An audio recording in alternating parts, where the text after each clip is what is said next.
Thank you very much. We'd like to welcome everyone to the last City Council meeting for the year 2019 in the City of Mesa. Our council is all present with us. Mr. Freeman is recovering from surgery and was downstairs with us, but I believe he's going to join us on the telephone today. Mr. Freeman, are you online yet? Not yet, but I think he's getting set up. So we'll go ahead and begin our meeting. We'll begin with a moment of silence followed by the Pledge of Allegiance. So I'd invite everyone to please stand and remain standing for the Pledge of Allegiance.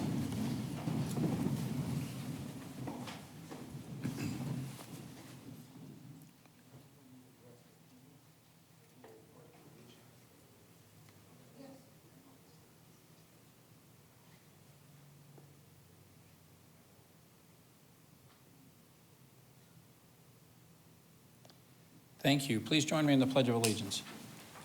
I pledge allegiance to the flag of the United States of America and to the republic for which it stands, one nation, under God, indivisible, with liberty and justice for all.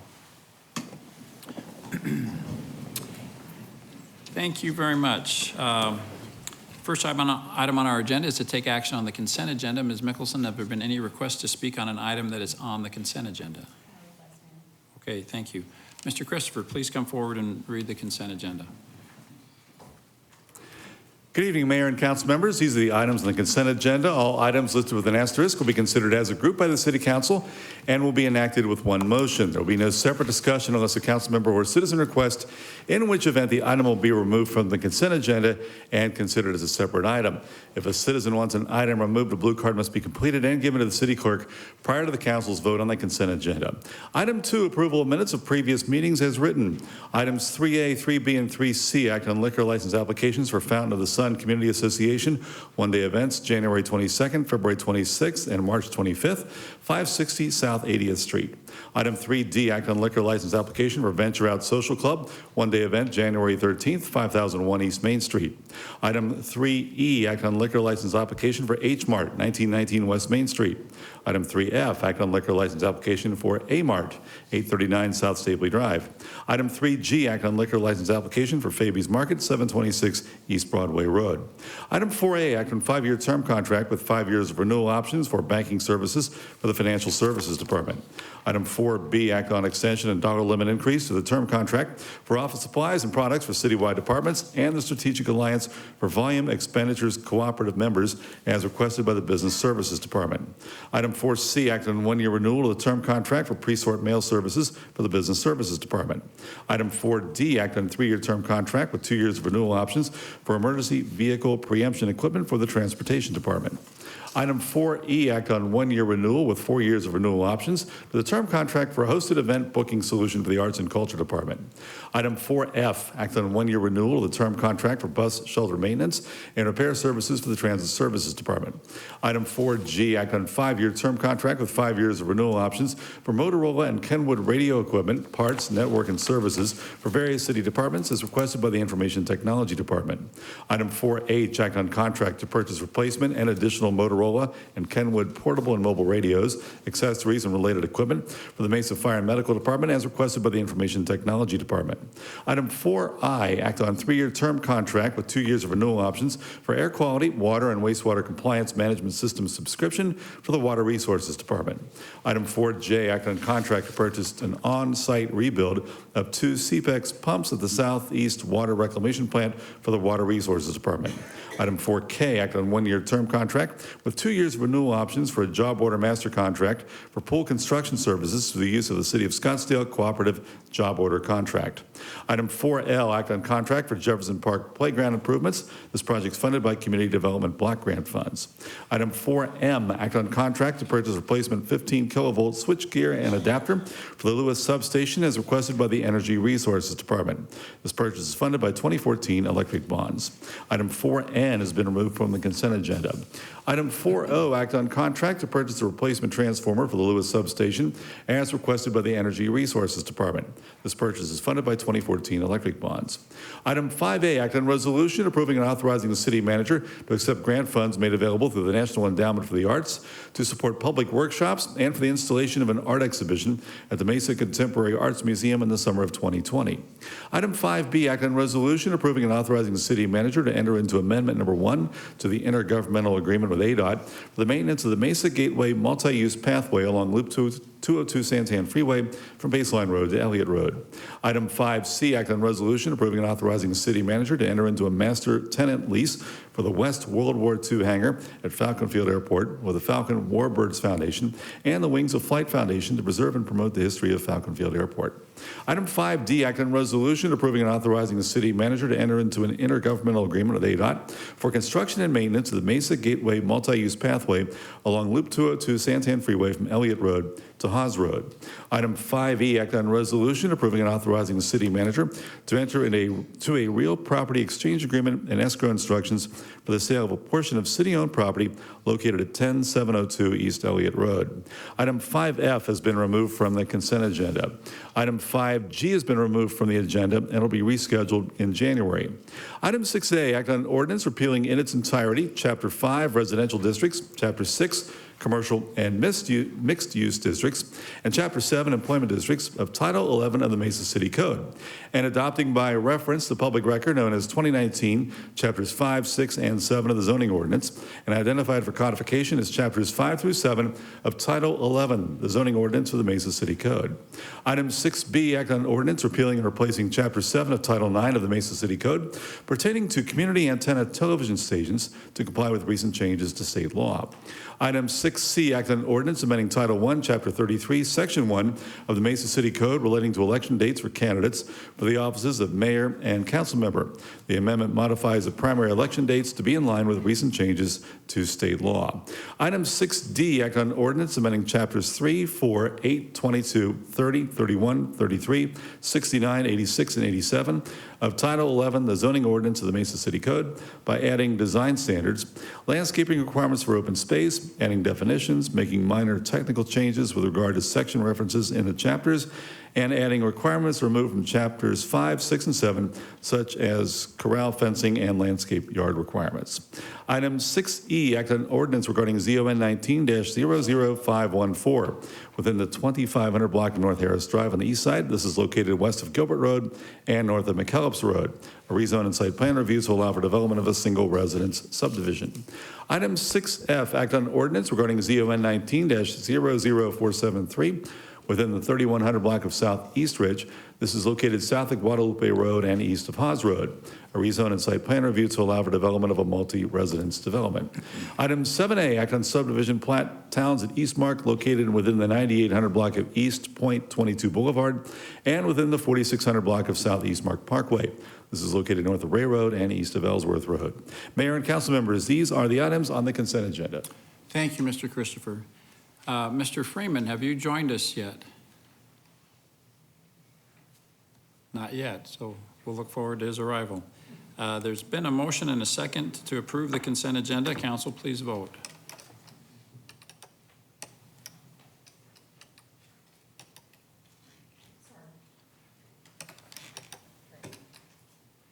Here we go. The vote passes with Mr. Freeman absent and everyone else voting in favor of the consent agenda. The next item on our agenda is item 4N. This is the Mesa City Center second guaranteed maximum price. Mr. Whitaker, you asked for this to be taken from the consent agenda? Yes. Okay. Is there a motion to approve this item? Thank you. Motion made by Mr. Luna, seconded by Mr. Heredia. Please cast your vote. Mr. Freeman, are you with us yet? Okay, we're still waiting for Mr. Freeman. Vote passes 5 ayes, 1 nay, and Mr. Freeman absent. The next item on our agenda is item 5F. I asked to have this item taken off the agenda just so we could have some folks come and talk about it. It's a happy occasion and one that I'm anxious for the city to know, or folks in the community to know more about. why don't we invite Jeff? Why don't you come up and briefly identify or describe this for us? We know it's an agreement with Cahoots and Benedictine University for an exciting partnership that the city is playing a role in as well. Sure. Mayor, Council, thanks for the opportunity. Tonight, you're acting on a lease amendment, third amendment to the Benedictine lease. That amendment has two purposes. The first is to adjust the rental rates of the Benedictine's lease to the City of Mesa to allow them opportunity to reinvest in increasing their enrollment through expanded programs, increased faculty, and future build out of their own space. The second part that I think you'd like to talk about tonight is the build out of around 10,000 square feet within the Benedictine University's Gillette Hall at 225 East Main to support the innovative partnership between Benedictine University and Cahoots to create entrepreneurship programming within Benedictine University. And tonight we have the campus president, Kevin Brockling, as well as Cahoots founder, Jenny Poon, and Odine Dominga, president of Cahoots, here to talk about their partnership and give you an overview of what they plan to do there. Thank you.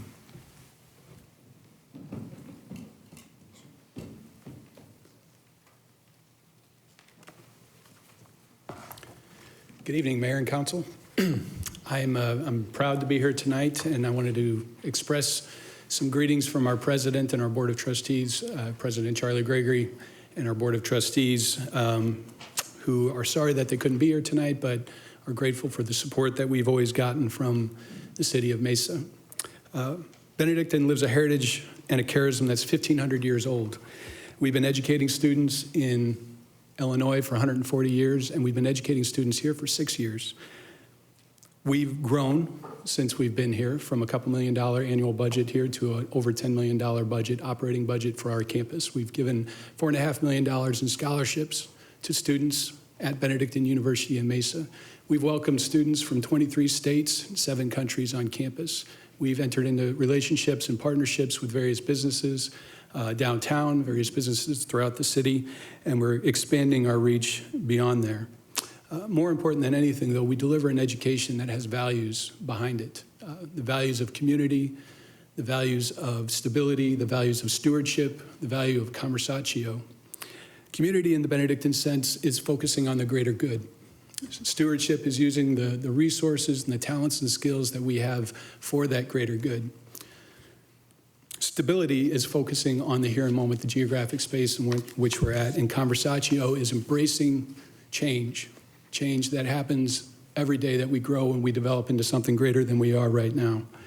And that's what I think is occurring. Those 4 values especially are being personified in the relationship that we've created with the city of Mesa and with Cahoots as well. I'm grateful for the city of Mesa for the support that you've shown as we work to earn the title of Mesa's University here in Mesa, Arizona. And I'm grateful to Jenny and Odine as well, who you're going to hear from in just a moment, who clearly espouse the same values that we do at Benedictine, the focus on lifting other people up, the idea of social justice and dignity of the human beings and the people that we interact with are Catholic ideals, but they're universal from the perspective of we owe it to other people and to the community in which we serve to do good for others. Jenny and Odine espouse those values as well.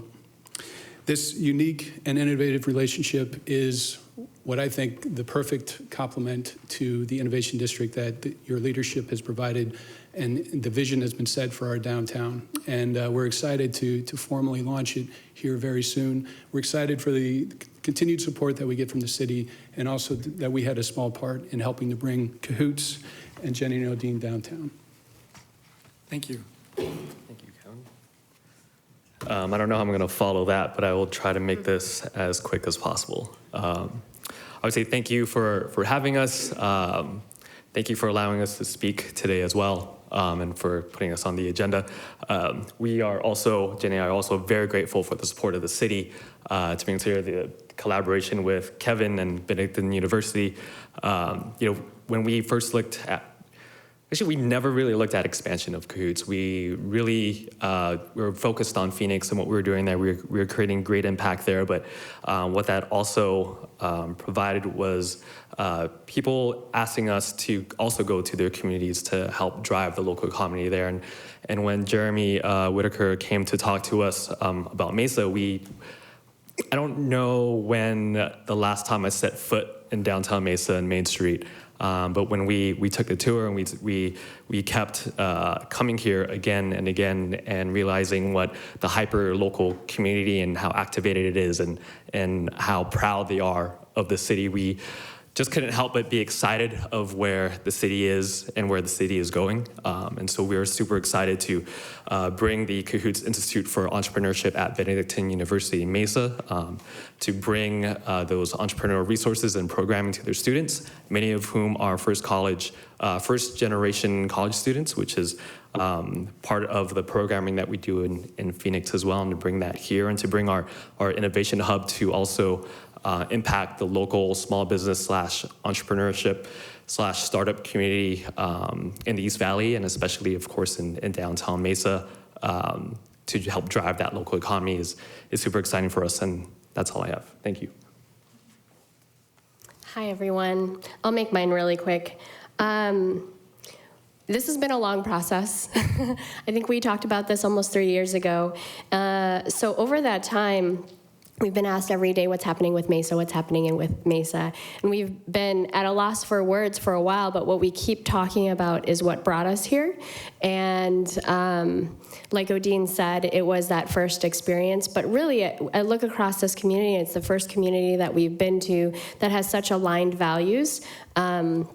From the top down to the ground up, when we look at our city council members, when we look at the entrepreneurs on the ground, when we go to the local parks and we look at the prototyping festivals, all of the events, it's just such a energizing community here. And for us to think about what could this look like for us if we're actually here, if we're physically here, and I can't believe it's actually happening now.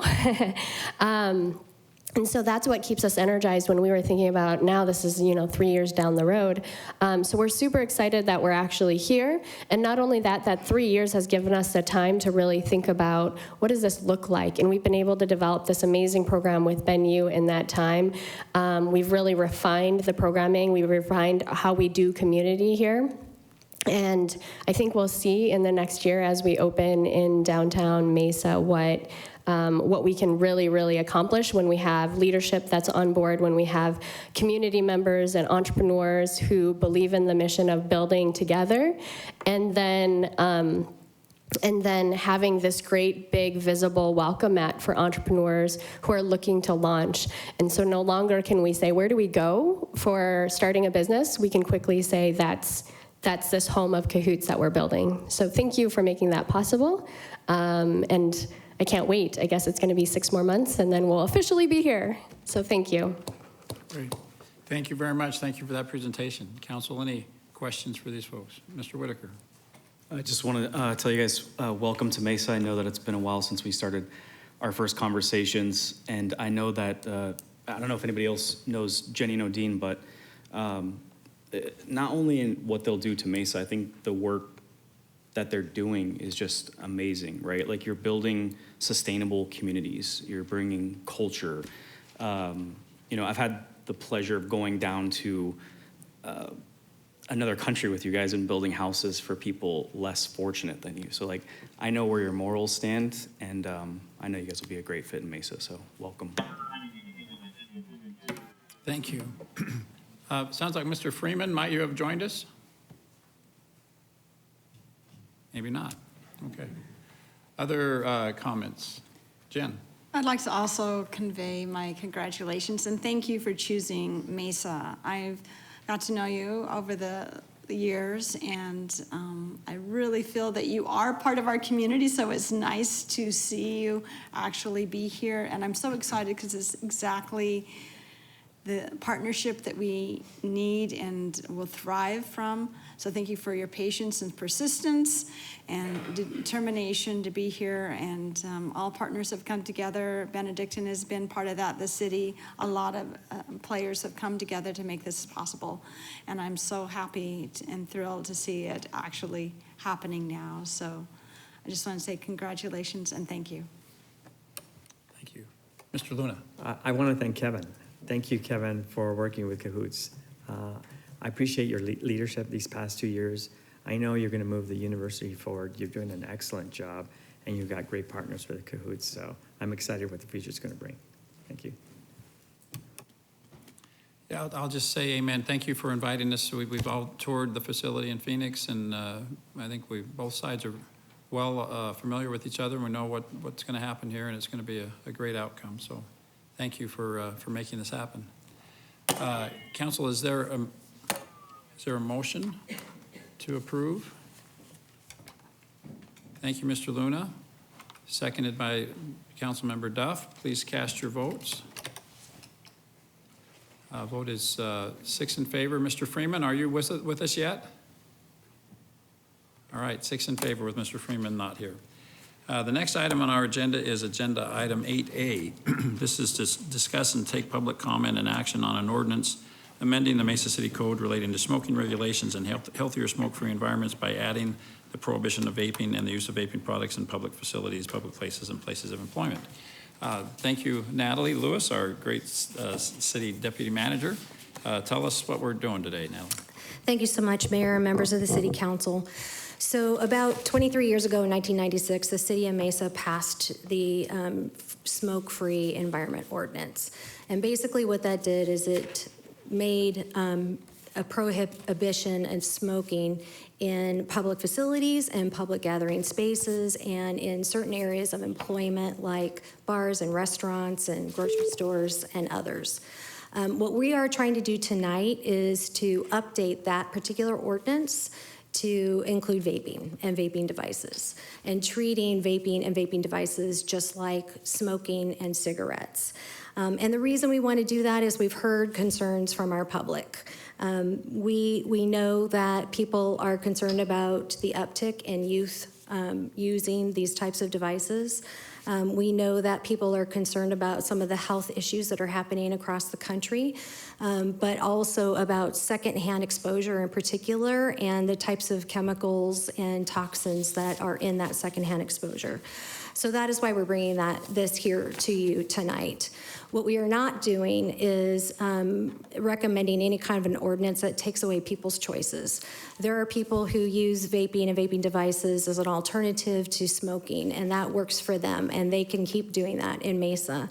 The other thing that we want to be very clear about, and it was based on a conversation last week with the Arizona Smoke-Free Business Alliance, is that we're working hard not to, or to minimize impacts on our existing businesses. We know we have 8 owners or establishments, 8 owners and 11 establishments, of vaping establishments in Mesa that are members of this Smoke-Free Alliance. And we have done some preliminary research. Our building official has done that, and what he has identified is that they all seem to have their own separate ventilation and HVAC, which is in accordance with this updated ordinance.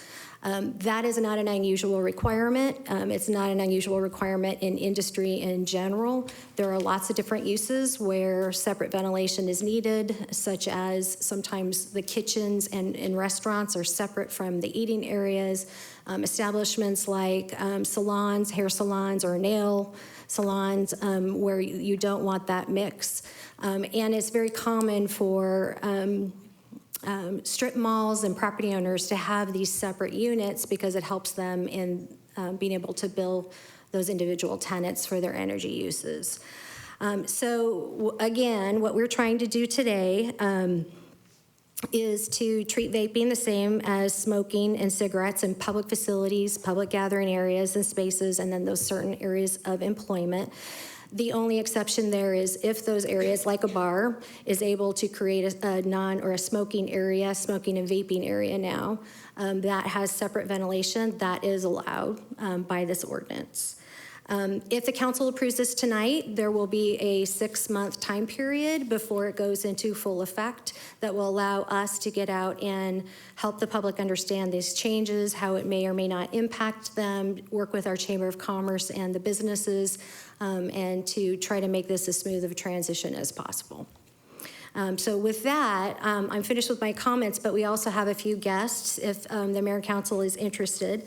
We have guests from the Maricopa County Health Department. Marcy Flanagan is the Director of Public Health, and Dr. Rebecca Sunenshine is the Medical Director for Maricopa County Public Health.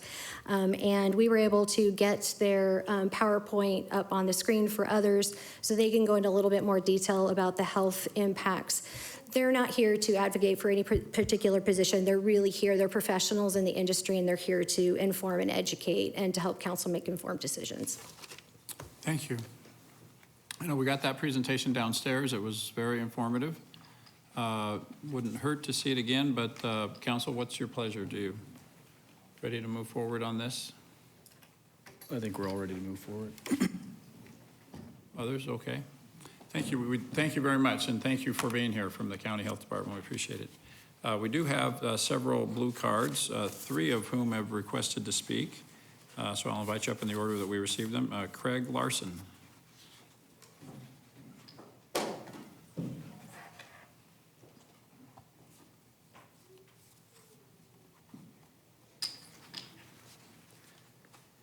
Mayor, City Council members, I've been a Mesa resident for the last 14 years. I am also a vaping business owner with a retail vape shop and 10,000 square feet of corporate space for my vaping business leased here in Mesa. I am here today to speak on behalf of my business. I am not here to speak on behalf of ASFA, which I am the president. Mayor Giles, you were quoted on KTR News as stating, "There's really now a compelling reason for us to treat vaping and e-cigarette smoke as tobacco smoke." This is not a position backed up by facts. The anti-vaping furor of 2019 was caused not by FDA-regulated products that we sell, but by illegal black market THC products. With added vitamin E acetate, this caused the lung injury referred to by the CDC as EVALI. I can validate this fact with a link in a handout that I have for everyone. Vitamin E acetate is not used in any of the products that we sell, nor in those that we produce in our FDA-inspected lab here in Mesa. Big Pharma and Big Tobacco have encouraged the spreading of this misinformation because they see vaping businesses like mine as a competitive threat to their dangerous products. Everything that you have read or been led to believe regarding nicotine vaping to be a health hazard is fake news. Last week, Amanda Wheeler gave you and your fellow council members scientific proof that secondhand vapor is not a risk. Additionally, I also see these problems with your proposed ordinance. Workplace restrictions, we absolutely need to be able to vape at our corporate office, which is not a vape shop. We hold meetings to discuss and test products ourselves. These processes are critical to the operation of our business. Definition of a tobacco and/or vape shop. This portion of the definition regarding exclusively retail business means that business owners cannot conduct wholesale transactions on the premises of their retail storefronts. There is no public health interest in such a restriction. Removing this ability to conduct wholesale business would harm our business.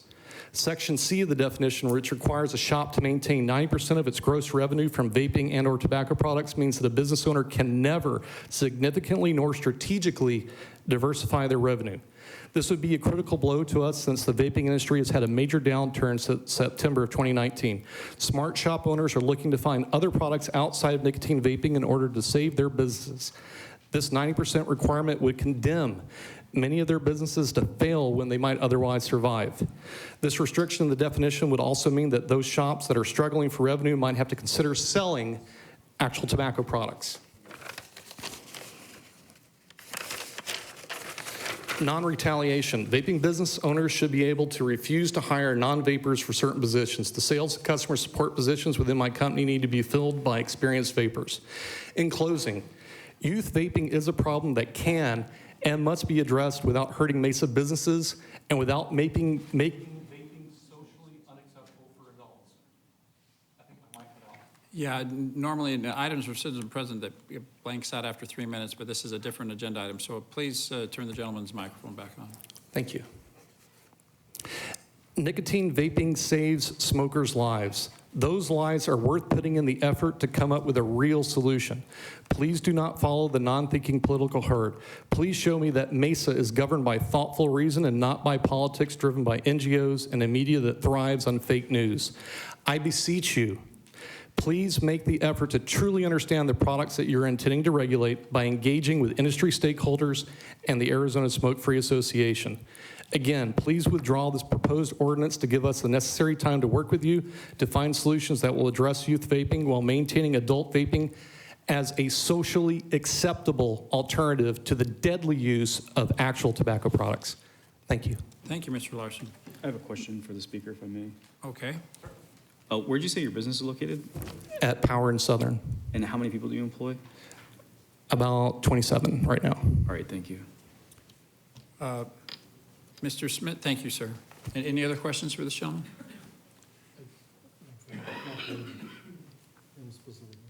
Okay. I just wonder, is anyone from staff here, Natalie, can you talk about, he was talking about diversifying his You're good to sit down. his market.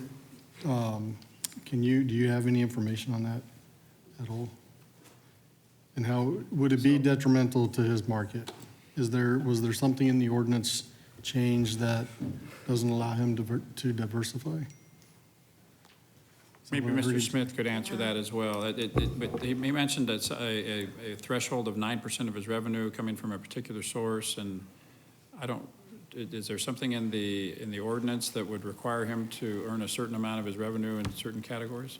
So Mayor and Council, there's a definition for tobacco and vaping shop, and it's the same definition that was used for tobacco shop, and it just is an exclusively retail business that is not part of a larger store that derives at least 90% of its gross annual income from retail sales of vaping and or tobacco products.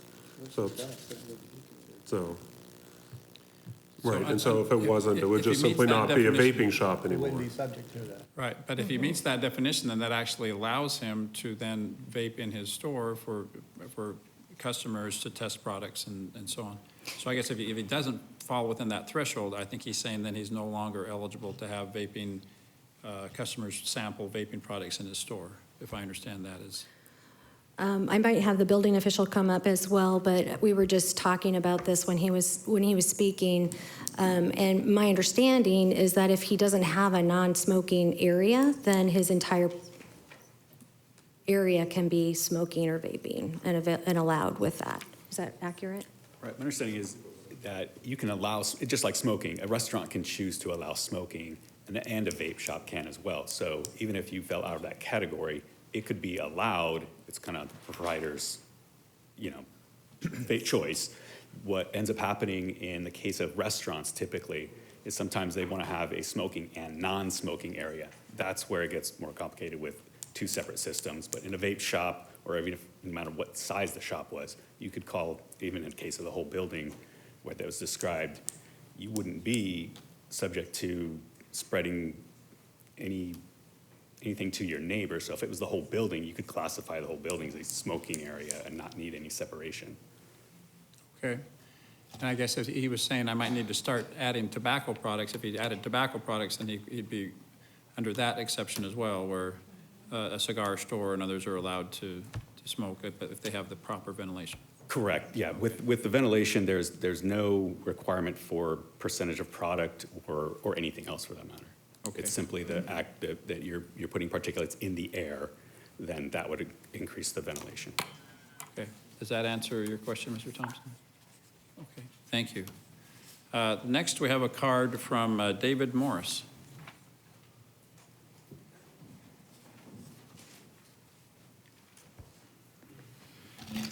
I believe we have Mr. Freeman on the phone now, too. Is that right, Mr. Freeman? Yes, sir. Thank you, Kevin. Thank you.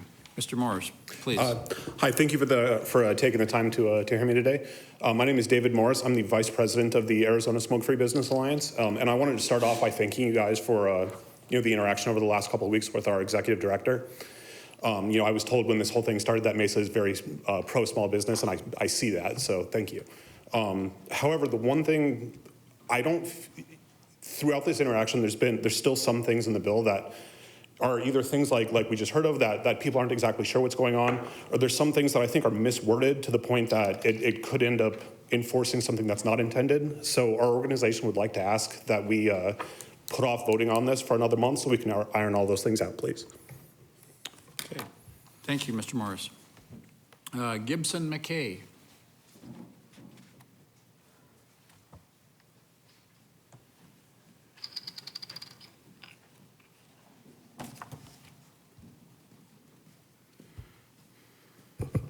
Mayor, Council, I'm Gibson McKay. I represent the Arizona Smoke-Free Business Alliance as well as the Vapor Technology Association nationally.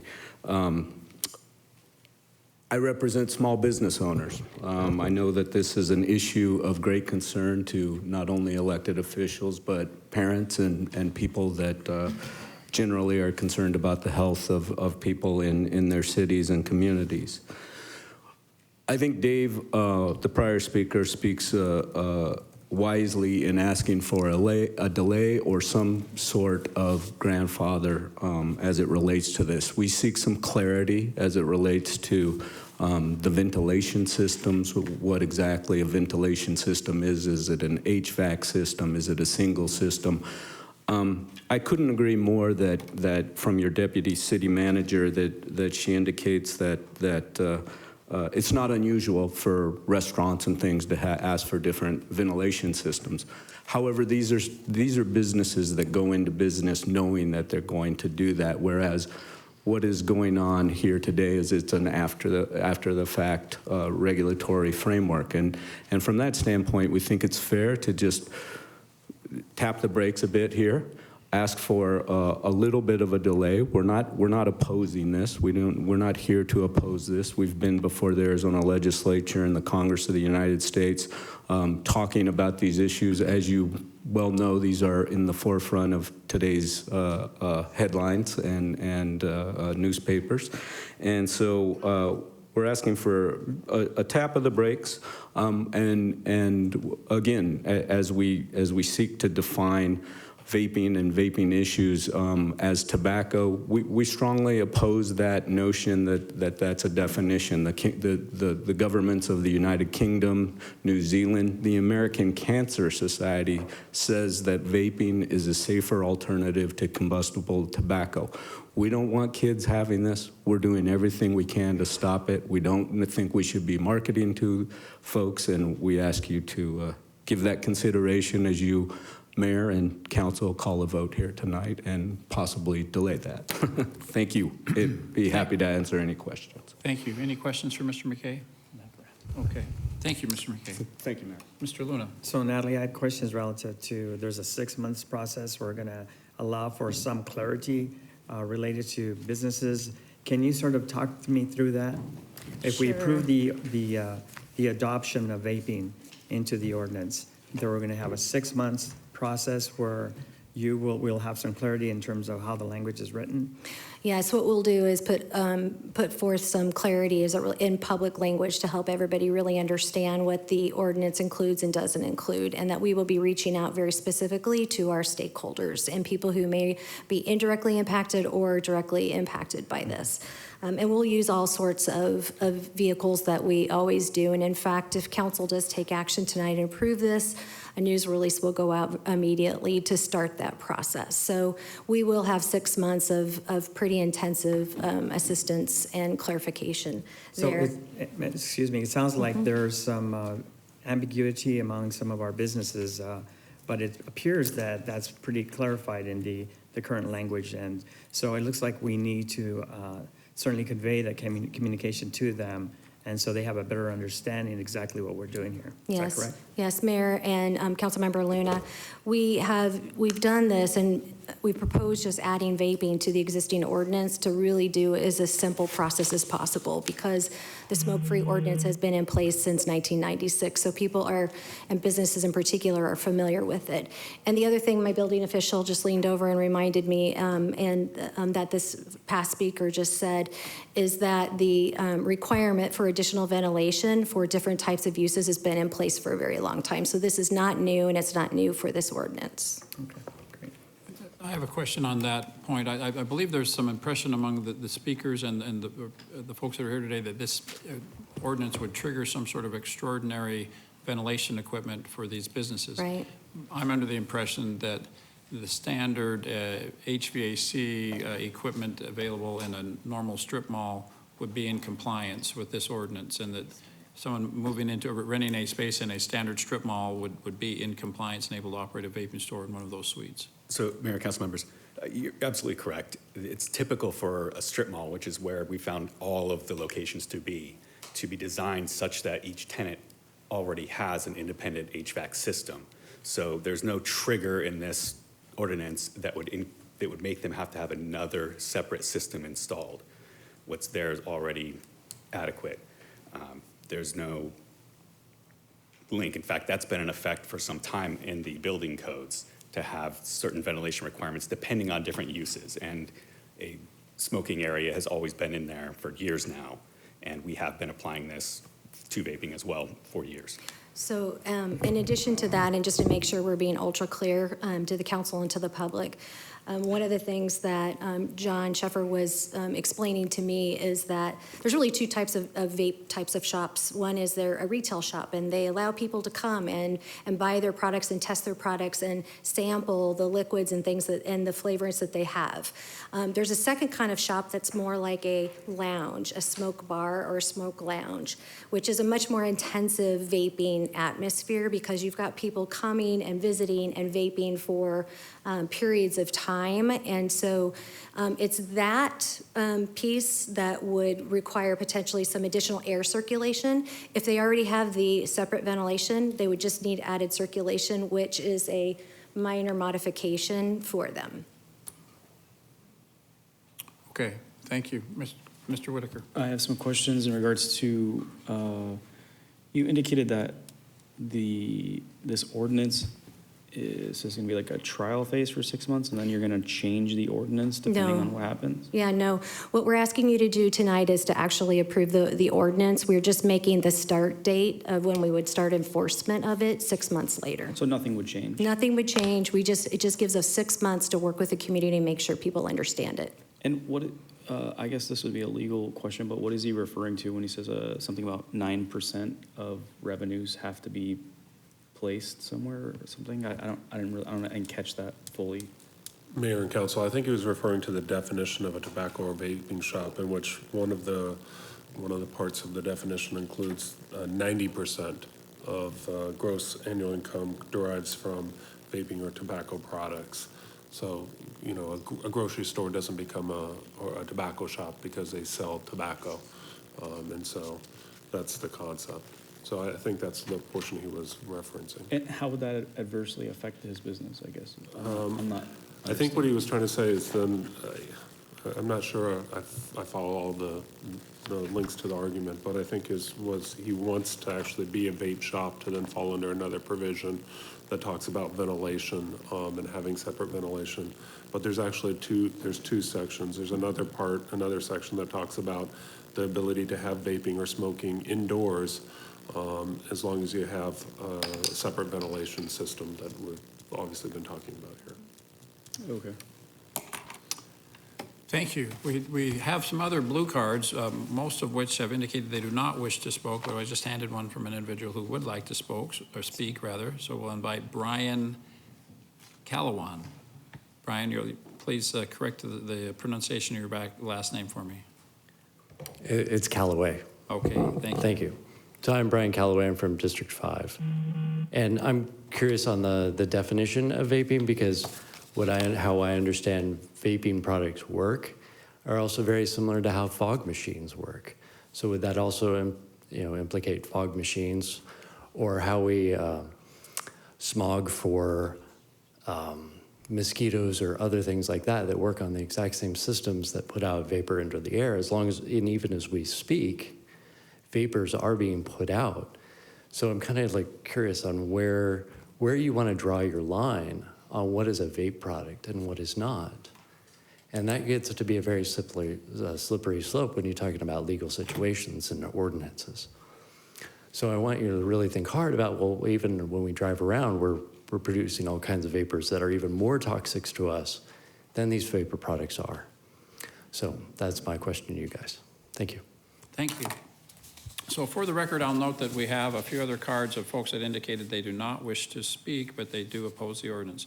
That's from Ronald Benedus, Sean Don, Doreen Luna, Chad Wilson, Dustin Estrada, and Corey Oppenauer, who Corey's comment was, I do not vape in private business. Public buildings are fine. So thank you for coming and expressing your opinions. Council, any additional questions or concerns? Mayor, I think we're still kind of all confused on what exactly this ordinance is doing, and I think the business community is confused as well.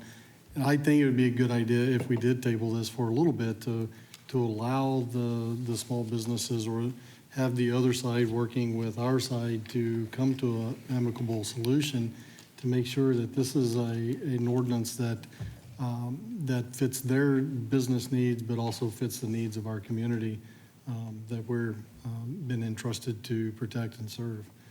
So I would like to see this tabled. I'm not necessarily going to make the motion for that, but I think it'd be the right thing to do. Sure. I'll note that we did meet with a representative from the industry last week, the president of the organization, and they expressed support for the ordinance. The concern that they had was the one that we tried to discuss in more detail tonight with regard to whether or not these small businesses would be required to make extraordinary investments or get into disputes with their landlords requiring additional ventilation. And so as a result of that, city staff really, I think, did a fairly thorough job. They went one by one to each of these businesses, and we're under the impression that there's not an existing business in the city that would require some sort of retrofitting to become in compliance with the ordinance.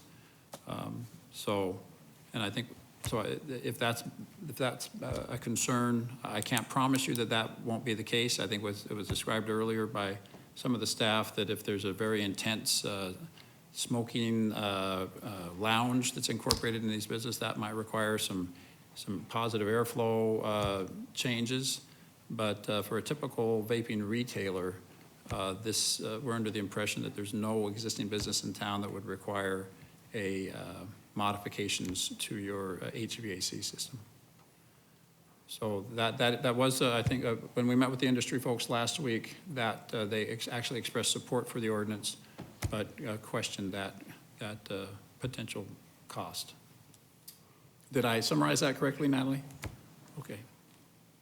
Yes, Mr. Whitaker. I just have one last comment before we vote, and I think what one of the individuals said that I think is actually a really great point is, like, for decades, right, we've had big tobacco companies buying and influencing our opinion on tobacco, and today tobacco is the #1 leading cause of preventable death. I think like 400,000 people a year die from tobacco, right? So I guess the question that I would have that I haven't heard an answer to is, are we seeing a decrease in the use of tobacco as the use of vaping products increase, right? Because vaping products are just simply nicotine. They're not combustible. They're not tobacco. They're not killing people. So I don't know. I came in here thinking that I would vote to approve this measure because I think it makes sense to put vaping in restaurants and other places, but I just think that this needs more of a specific clarification. And we hear the presentation downstairs. Something like 25 people have died from vaping, right? So, 400,000 people are dying from tobacco every single year, and I wonder if this would actually help solve that problem and not make it worse. So I'll be voting against it, but I'm sure I'll be in the minority on that. Mr. Luna. Sorry, folks, you can't disrupt the meeting, but we understand where your support is. Mr. Luna. Thank you, Mayor. What we learned today is that nicotine is highly addictive, increases blood pressure, heart rate, and heart disease. That is in the product of vaping products. E-cigarettes can deliver much higher doses of nicotine than cigarettes. The problem is that they're flavored. That entices children, and we don't want children vaping. Nicotine exposure during adolescence up to the age can harm the developing brain, mood disorders, impairment of attention, and permanently lower impulse control. That's why I'm going to be supporting this ordinance. Thank you. Other comments before we entertain a motion? I'll just note that for those who might be watching this on TV or here in the audience, we had a very, I thought, good presentation on the science of vaping downstairs. I would commend you to watch the rebroadcast of the City Council study session where folks from the Maricopa County Health Department came and gave shared a lot of scientific data related to the topic. I thought it was overwhelming. I don't think there really is consensus, I would say, in the scientific community of the dangers of vaping. And again, the ordinance that we're proposing is not a ban on vaping. People can vape to their heart's content in their homes, in their cars, in private places. What we're doing is saying you can't impose that secondhand vape on those around you in public places. So very similar to the way we regulate tobacco smoke. So I'm in favor of the motion as well. There's been a motion made. Is there a second? I'd like to make a I'm sorry. comment. I'm sorry, Yes. I should have interrupted. Thank you, Jen. In response to Mr. Callaway, is it? I just wanted to say that in the ordinance, it is defined what is vaping. It's an electronic or e-cigarette and goes into more detail. And so that is what we're regulating. So we don't need, that specifically, we're not getting into any other areas. Also, as far as in the ordinance defined as a tobacco and/or vaping shop means a retail business. I'm sorry, the gentleman who spoke about his business. It sounds like you have a wholesale business and not a retail business, and so that would not apply to your business. So that derives that at least 90% of its gross annual revenue for every consecutive 12-month from the retail sale of vaping and or tobacco products and smoking equipment. So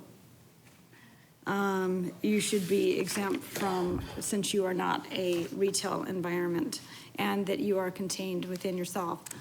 You're not in a public area. This is just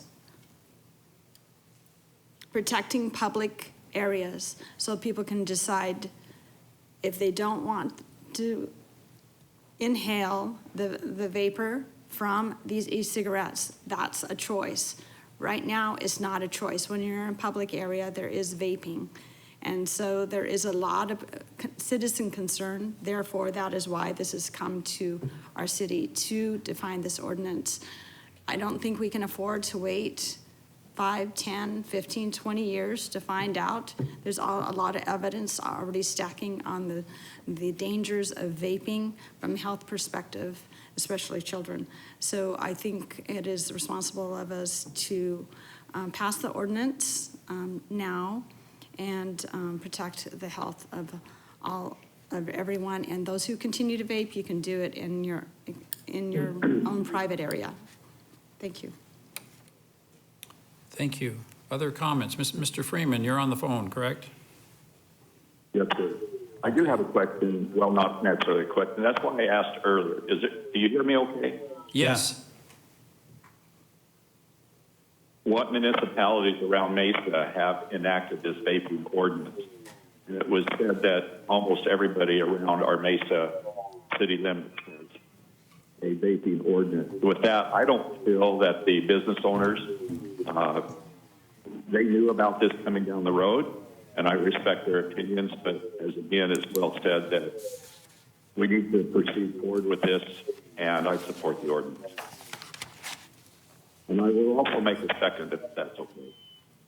Thank you. Can someone on staff tell us what other local municipalities have already adopted vaping regulations? Mayor and council, Tempe, Chandler, Gilbert, and Goodyear have. Okay. Thank you. All right. Any other comments, council? We have a motion that's been made by Mr. Luna. Is there a second to that motion? Thank you, Mr. Heredia. Please cast your votes. Mr. Freeman, how do you vote? Aye. Thank you.